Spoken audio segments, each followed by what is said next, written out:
Hey everybody, slight note before the podcast starts. I just wanted to let you know that due to Skype settings, when this was recorded, I was very loud, and the people I was talking to on Skype, Dead Palette and Abysme, were very, very quiet. And it didn't sound that way in my headphones during the call, but in the recording, it turned out that I was very loud and they were very quiet. A strange thing. Skype is a strange thing. I've done what I can with Abysme's help to fix this, make it so it's somewhat listenable. So it will sound rough, the quality will be kind of odd, and yeah. Enjoy! You've both been playing Splatoon 2 together. No. You won't even play Killing Floor with me. Ah. It's just schedules haven't worked. Wait a minute. Who was it that first said we should all play Killing Floor?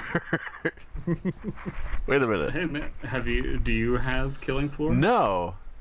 There you go. Well, all right. So, do you guys just want to launch right into this, or Sure.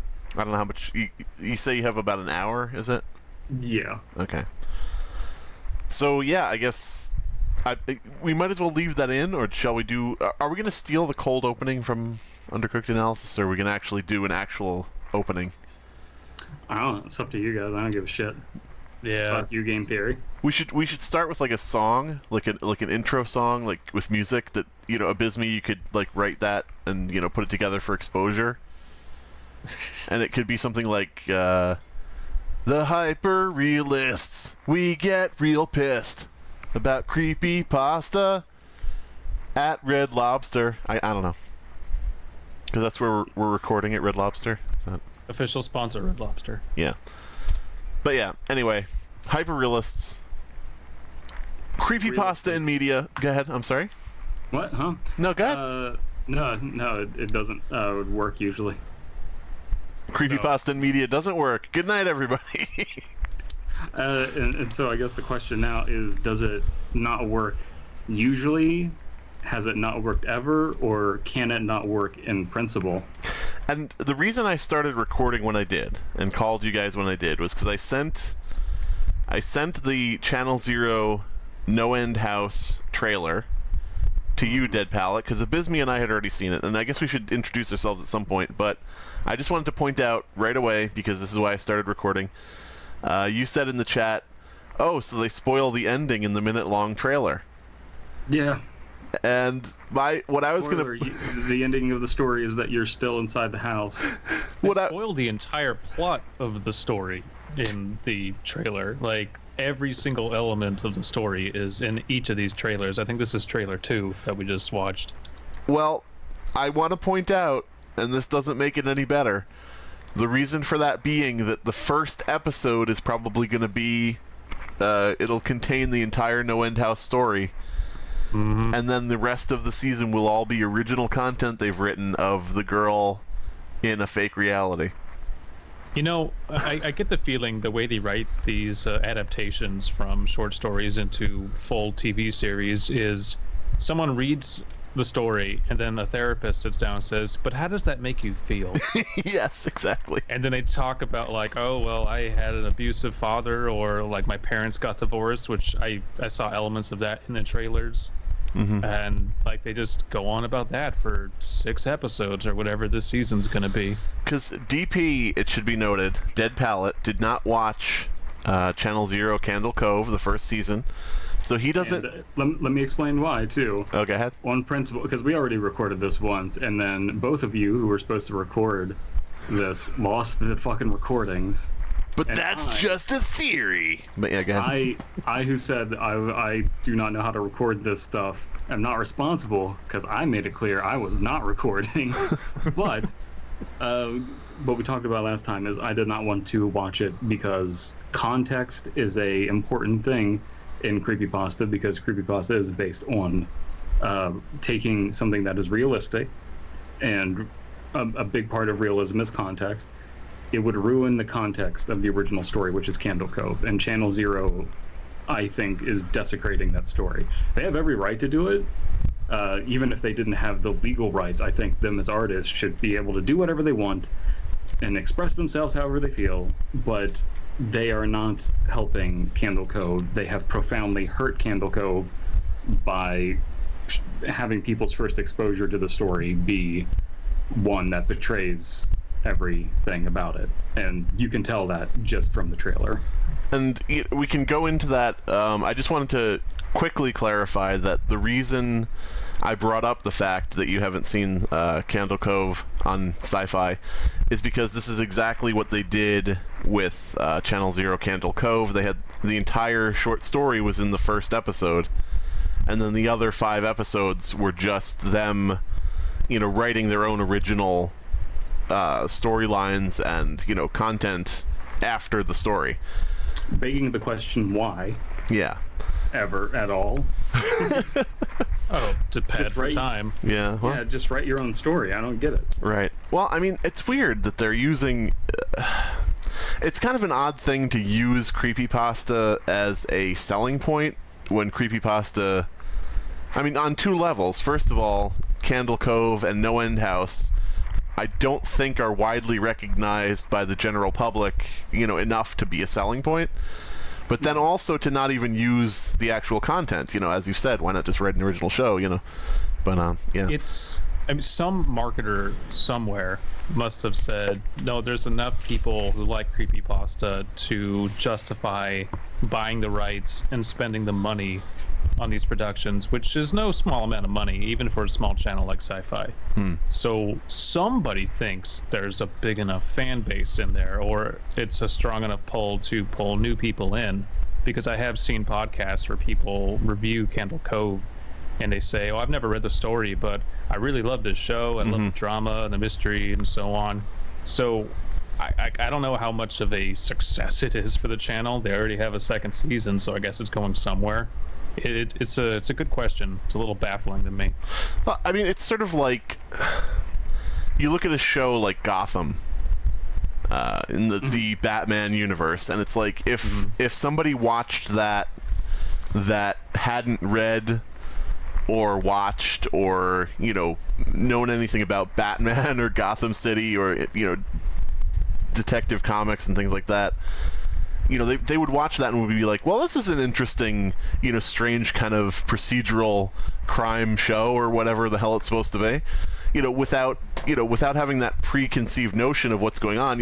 When you look at it and you say, oh, Poison Ivy is 6 years old and Catwoman is a street urchin who hangs around Bruce Wayne and knows him, and it's kind of odd choices. But if you don't have that background, you don't look at those as odd choices. So with Candle Cove, and now I guess No End House, a lot of people who don't know the creepypastas, or maybe have, I shouldn't say don't know them, but are just like maybe filthy casuals who have sort of read it or heard about it in passing and not really been like someone who is a fan of stuff like that. It would be sort of like, well, what's the problem? It's an interesting show. It had some cool visuals. It's just an interesting American Horror Story type show. Who cares? This happened. This was a while ago, but I remember one time I came home and my dad was watching a Resident Evil movie, and and I love those movies because of how fucking stupid they are. But he was watching a Resident Evil movie, and there were just like monsters on the screen and everything, and I'm like, oh, and he had been watching The Walking Dead and everything, and I'm like, man, you've been really getting into zombie stuff. And he's like, this is a zombie movie? And I think that betrays the issue here, is that they want to dip their feet into all of this cool new indie horror and what's going on in the new world of social media and everything. What kind of cool new cutting edge stuff can we get into without being faithful to that at all? And so I think this is, before Creepypasta, the biggest most successful Creepypasta movie or TV adaptation or whatever ever is the Blair Witch Project. Yeah. Right. And that's because it was doing something new, and it was radically realistic, and the mainstream audience did not like that at all. And so you have to ask the question on whether this kind of stuff is even compatible with a mainstream audience. Well, it's not like they're stupid or anything. It's just a different taste than what most people are used to. Right.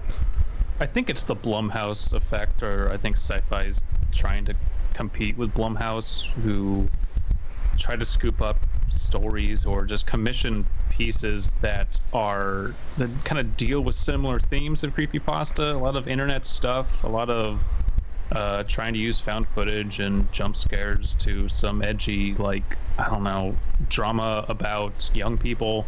And it's very clear who they're trying to court as their demographic. But they don't have to be faithful because it's all very kind of mainstream media tropey, but in this guise of, ooh, indie horror, oh, look what we found, it's this little thing you don't know about, and we got it. It's very transparent, I think, what they're doing. And I think that's why it doesn't work with it doesn't work adapting creepypasta faithfully, is because it's not trying to. What baffles my mind is they just had the Netflix adaptation of Death Note, and everyone before they saw Death Note as a live-action American-made Netflix special, everyone already knew that they hated it. And that's fine. I completely understand where they're coming from, whatever. I watched it, and I enjoyed it, and I thought it had flaws and everything, but it was attempting to do something new. It was like, here's this concept, let's do this new concept. Not Americanize it, but just do something completely different with a general concept. And rather than taking that for what it is, people decided before they saw it that they hated it. Bafflingly, people have decided that they're going to like this before they watch it. Because there's people in the comments that are like, good sci-fi, now do pen pals and psychosis. And I think that this goes back to the narrator mindset and their fans' mindset of, these stories were just written by people who gives a fuck. Just adapt them, please. Adapt them. And it's they kind of treat this thing that I care a lot about really as a disposable thing, without considering the merits of what makes it so interesting to begin with. You could sort of you can draw a line between when people say, I watched this creepypasta narrator because he has an awesome voice, and they're just tuning in to listen to the person speak. They say that he has a nice voice or whatever, and they could really care less about the stories, even though, as we always say, the stories kind of lend to the channel in that you couldn't just read the phone book and have people watching you say Alan Smith, and all that shit. But I think you could draw a line between people saying they watch creepypasta narrators or listen to them for their voice, to a show like Channel Zero, where it's like, well, I'm watching the show for the cool effects and the things on the screen that spook me, it's there is a bit of a difference there, in that from what I saw from the trailer of the first season of Channel Zero, which is adapting Candle Cove, they got everything wrong and the visuals were boring and blah blah blah. This new trailer looks like it has some actual interesting visuals, and I'm kind of on board with what they were going for. I'm not going to watch the show because fuck that, but I understand. I think that they're trying to do their own thing, and it would just work so much better if they just did their own thing. It's clear that they're working with some people who are talented, right? And I think that those people are just being mismanaged, I feel as if from looking at the No End House trailer that came out I guess 3 weeks ago now, so it's not that current, but in Channel Zero in the first season with Candle Cove, they hung their hat on this fellow named Olivier de Sagazan, who Mr. European. Yeah, he was dressed as the Skin Taker, and he was Jawbone. He was like this performance artist who, throughout the previews and throughout the show, he'd be pulling off pieces of his face and running at the camera and making all contorted movements. And I feel like they kind of hung their hat on the idea that this Desagazan fellow, would be like the interesting element. And, he would be compelling to look at, this performance artist, And looking at this trailer for No End House, I feel like if I researched it, which I wish I had done before this, I feel like they've hired like a specific set designer or art installation artist. Because a lot of what I've seen in the preview for No End House has to do a lot with what looks like art installations. Which, makes sense. Yeah, it's not a bad idea. I'm just saying I feel like, now that I'm sort of thinking about that, I feel like if I research that, they're going to be like, well, we brought on this talented, modern artist, such and such. But yeah. Yeah, which is fine, but Right. It does kind of show that their priority is, let's get this visual hook. And then the story, we're just going to kind of draw out for a while because the source material is incredibly short. Let's have people talking about that one thing they saw in that scene, right? And have them talk about that around the water cooler or whatever.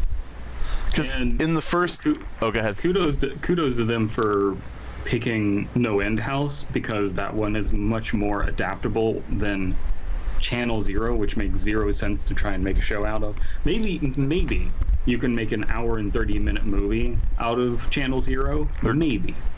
But I should clarify. You mean Candle Cove? I don't want to be a dick, but I just want to help out. Yeah, Candle Cove you could adapt into like a short film. Right. This is No End House. I think that you could probably get a season out of it. You could get 6 episodes out of it. But probably not with spoiling it in the trailer. Well, see, that's the whole thing is, just the idea of the story will be the first episode, and then we'll just say, and then 5 episodes of her wandering around her fake neighborhood and, all her other friends dying, randomly and things like that. But I don't know. I know how it's going to end. At the very end, the main character is going to come to a door, and it's going to say, Season 2 of Channel Zero. And it's like, oh no, the second season hasn't even begun yet. Oh my goodness. Yeah, I mean, when you have 2 seasons of 6 episodes, as I've said before, if you have 2 seasons of 6 episodes and normal seasons of shows are like 12 or more, I feel like Candle Cove and No End House are just still the first season. Just split in 2. You know who would be a good performance artist to put in creative control of a creepypasta adaptation? Alan Resnick. Really? That's a great idea. It's like we talked about it last time. Yeah, it's like we talked about it last time, and I fucking said that.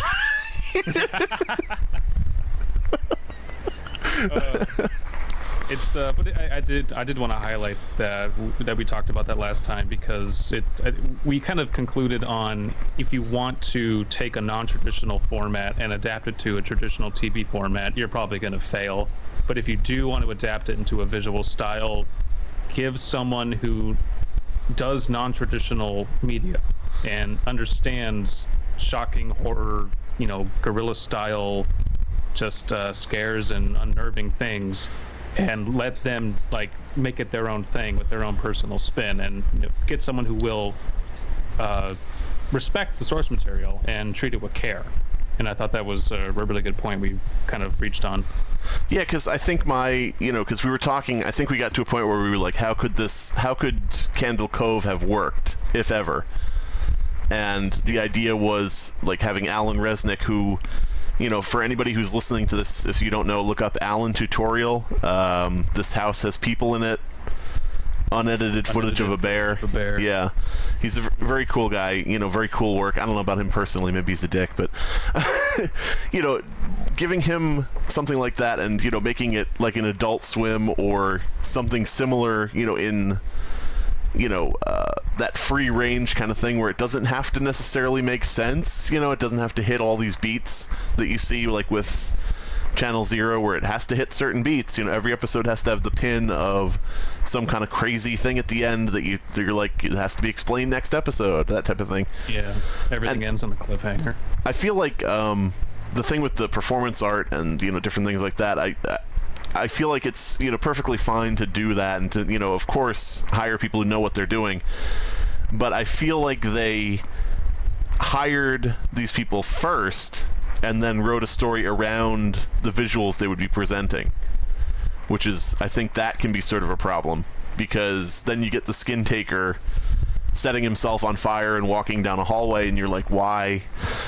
And the answer is because the performance artist likes doing that.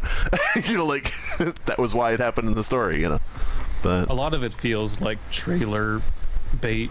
Like we can get all these weird, creepy images, and that'll sell everybody, and then they'll spend every episode waiting for the next weird, creepy image. Right. And I don't even know if maybe they do mean something to the story. Maybe there is a lot of thought put into them, but I feel like that dominates a lot of horror movies these days. Of what creepy image can we get, because that's really important, and then everything else is kind of second priority. The dialogue that I've seen out of the trailers, and again, I know there's going to be people who are like, how can you talk about this extensively when you've just seen the trailers? Right. The trailers tell me everything, and if you see a trailer for a movie and then you're like, man, I don't want to go see that movie, well, then you've just judged the movie. Right. Yeah. Or if you say it looks good, you use the trailer to judge. So so bearing that in mind, the dialogue that I've seen so far is so stilted and cornball that it just feels disposable. It feels like this flavor of the week thing of like, have you heard of the No End House? There's this house, and they say that if you go in this house, it has 6 rooms, and each one of the rooms, they're super spooky, yo. And each one of the rooms contains Dr. House. And he's in there, and he has a bad bedside manner. And there's house music that plays throughout every episode on loop. Oh, God.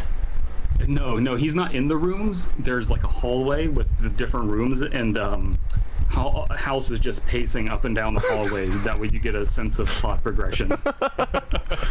Oh, man. No, but you look at the visuals and you're like, man, these visuals actually do kind of have some staying power. They're kind of sticking points, and so you're attaching. Let's put it very bluntly. You're attaching shit to good stuff. And you're attaching corporate malfeasance on the part of like not understanding that these stories need to be respected to other artists who are just independently good, and it's not good enough. It's kind of like you're holding down these artists that could be more successful. The weak parts are pulling down everything else.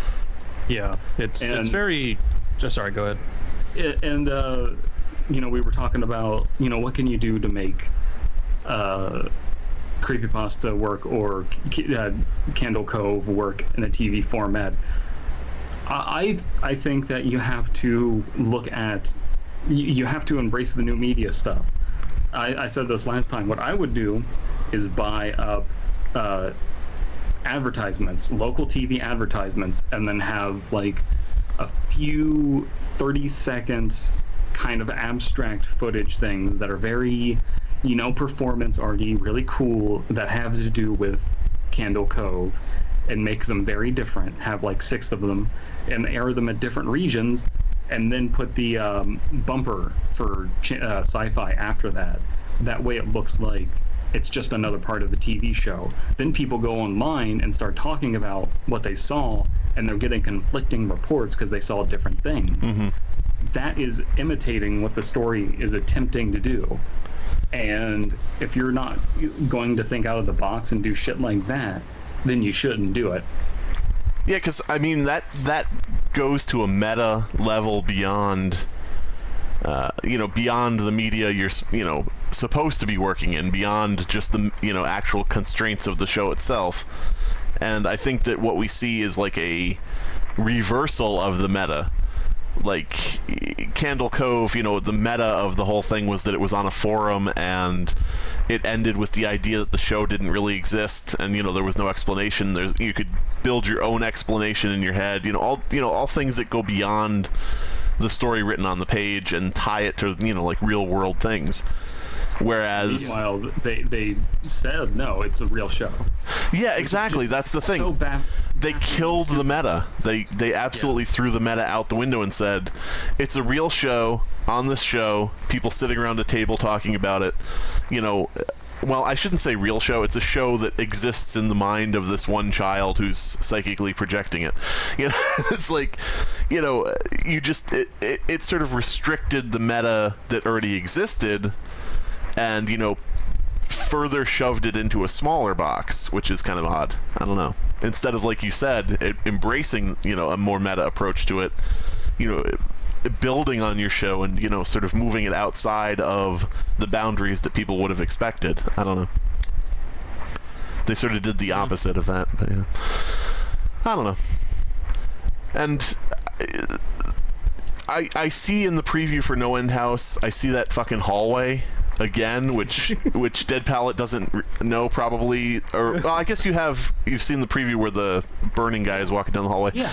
The fucking hallway is from fucking Candle Cove. You know, that same type of goddamn shit. Oh, you know they're making a cinematic universe. I hope. I actually hope they are. I actually hope they are connecting everything through this hallway or whatever, because otherwise it is just so pathetic that they would use the same thing again. You know, it works. You know. You know, I'll draw a comparison to something. The new trailer for the It movie is catching a lot of flack, and a lot of people, again, have decided that they're going to hate this version of It before they see it. And I think a big part of that is that Tim Curry isn't playing It. He's not playing Pennywise, right? Right. Whether or not the movie is good, you can tell from the trailer that they are respecting the source material. Yeah, and this movie that is getting all of this flack, maybe deservedly, I don't know, I really don't know how to feel about it, is not getting, it's getting way more flack than this, which I cannot understand at all. Well, because no one knows what the fuck No End House is. Everyone knows it. That's right. really the only difference. The people who know No End House seemingly aren't upset about this, which I just don't get. I think it has to do also possibly with the age of the audience, maybe? I don't want to be an ageist, but, you know, people like myself who are making a slow, desperate crawl to 40, you know, remember actually watching it on television when it was first airing as the, you know, miniseries. And I was too young to watch it, but I watched it anyway. And, you know, seeing the minute I saw, and, you know, this is sort of going off topic a little bit. You saw Pennywise, you got the most raging erection. And that was Slimeby's first boner. Listen, Tim Curry is literally the only guy I would go gay for, so there you go. But only if he looked like Pennywise. Well, either way, I don't know. But the thing is, when I first saw, and as I said, this may be getting off topic, when I first saw the previews for the new It movie, and Pennywise appeared, or someone turned and saw him, or, you know, he popped up or whatever, and there was that dun-dun, you know, like jump scare sound effect.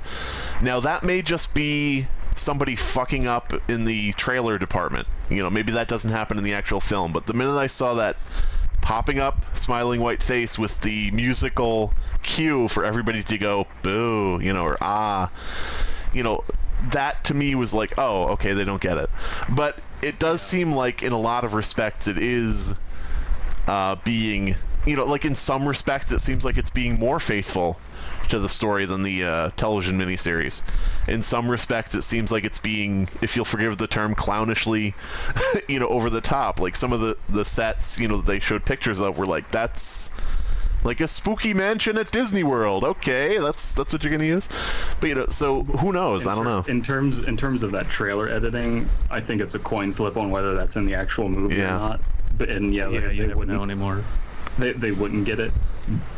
But there is that respect of the source material, and you can even take a movie like The Shining that is directed by Kubrick, which notoriously Stephen King hated. even that, you have to. It's very clear that Stanley Kubrick, who rewrote it, profoundly understood what the story was, and because of that, knew the ways to change it. You know, Right. That's why it got under his skin so much. Why it got under Stephen King's skin so much is because he understood it and then kind of went in a different direction. This shows a lack of understanding. It's so frustrating. Yeah. Well, I hope my frustration is coming across clearly. yeah. And it just, as I said, I think in the previous thing that we lost, I mentioned this before. You mentioned Blair Witch, and I remember when the Blair Witch Project came out in theaters, and the Sci-Fi Channel, then spelled SCI-FI, like actual science fiction, ran a special on the channel, to promote the Blair Witch Project. And it was filmed just like a real life interview, thing, like a documentary type thing, where they were talking to people. Watch it on YouTube, by the way. People should go and see that, because maybe you'll laugh at me, or maybe you'll be along with me here, because when that came up, I saw the Sci-Fi Channel and I saw this documentary style thing where they're interviewing people about what happened to those kids out in the woods, and I, for a split second, I was watching it and I was like, wait a minute, was this real? I thought it was a fictional thing with, fake footage, but, they're interviewing people. Is this an actual thing that happened? And then, of course, you watch it for a little while and you're like, okay, no, I get it. But, so that just shows how, there is the capability, and there always has been that capability to, actually do something, even for sci-fi on the Sci-Fi Channel, actually do something that can make people a bit unnerved and a bit unsure, about whether, something is, actually going on. I don't know. The whole purpose, and if you watch that documentary, I'm not talking about the Blair Witch, but it's true of the Blair Witch too. It's a little boring. It's a little dry. Right. And it's because of that, it's more realistic. Mm-hmm. Mm-hmm. And because of that, it fucks with your perception, and that's what you're supposed to be doing, is fucking with people's perception. That's the whole conceit of Creepypasta is, let's make something mundane and realistic so that we can inject a little bit of insanity into it and fuck with people's reality. Right. But instead, we will beware the cannibals and breathing faces and Slender Man made of wood in the No End trailer, and we'll just... It's so paint by numbers. Tune in to No Hallway, End House, 0. That door that says "Beware the Cannibals" on that big double door, I think it should say "Don't open, cannibals inside." Secure, contain, protect. But yeah, so I think we kind of covered pretty much what we wanted to talk about. So I would say maybe this would be a good time for introductions, perhaps, at the end of the fucking discussion. So, in alphabetical order, Abysme, would you like to tell the nice people where they can go and what they can do?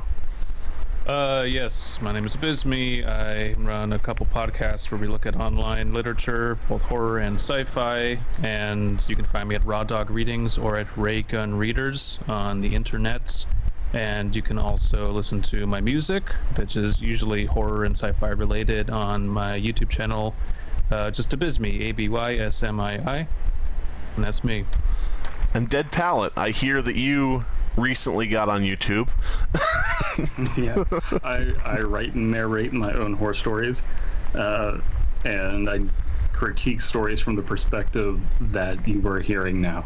And I loathe the term creepypasta because it is a vague term that is ill-defined and has changed meaning so dramatically from what it initially meant. And so I critique stuff from the perspective of what we call ashcan horror, which is that horror all of it. This kind of horror is radically realistic and has these little bits of insanity dropped in there. So I read other people's stories and critique them live, not trying to give an atmosphere, just trying to be a little bit of a writing circle. But yeah. And I'm Tormental, also known as Slime Beast, and if you're on my channel, you probably, I don't think you just wandered in out of nowhere, but if you did, I write creepypastas as Slime Beast, and I do dumbass videos as Tormental, and that's pretty much it. But yeah. And I guess our takeaway from this is that Creepypasta can be transitioned to other media. We didn't really touch too much on movies. Like, there hasn't really been a Creepypasta movie other than the rip-offs, where it's like the tall man, or, you know, the slender dude, or, you know, like, not really, but sort of, you know. Well, I think that for the flack that it gets, I think undeservedly, always watching the Marble Hornets movie, whether it's good or bad, it has captured Creepypasta. It has captured that realistic horror aspect. Right. And it's kind of weird to see it get commercialized, because it's not something that is asking to be commercialized. It's not begging in that way. It's something that is much more suited to kind of a cult following. Now, and it can be rather large. I think you look at again, Alan Resnick's stuff. His stuff falls completely in line with what we're talking about and being new and cutting edge. And he's not making movies. He's making these little short films. Right. And that's kind of a comfortable place for these kinds of things. So it's not that things can't be adapted, and it's not that we think nothing will ever turn out well. It's just a matter of the things we've seen so far, we feel have sort of missed the mark. And I guess that's pretty much the pin to put on the end of the conversation, I suppose. Well, yep. I think there's also, it's worth noting, I wanted very much so for the first season of Channel Zero to fail horribly and fall on its face. I wanted it to fail, and I don't usually wish that on people. I want people to be successful and everything. I wanted it to fail because it was hurting a story that I care about deeply. This No End House, the second season, I still wanted to do that because it's related to... There's echoes of Candle Cove still left. Yes. But No End House was a story that had significant flaws in it, and if you haven't read the story, go read it and you'll see what the flaws are pretty immediately.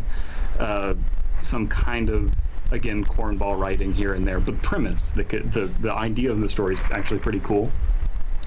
I think that this has much more potential than Channel Zero as a adaptation, and I hope that this does well.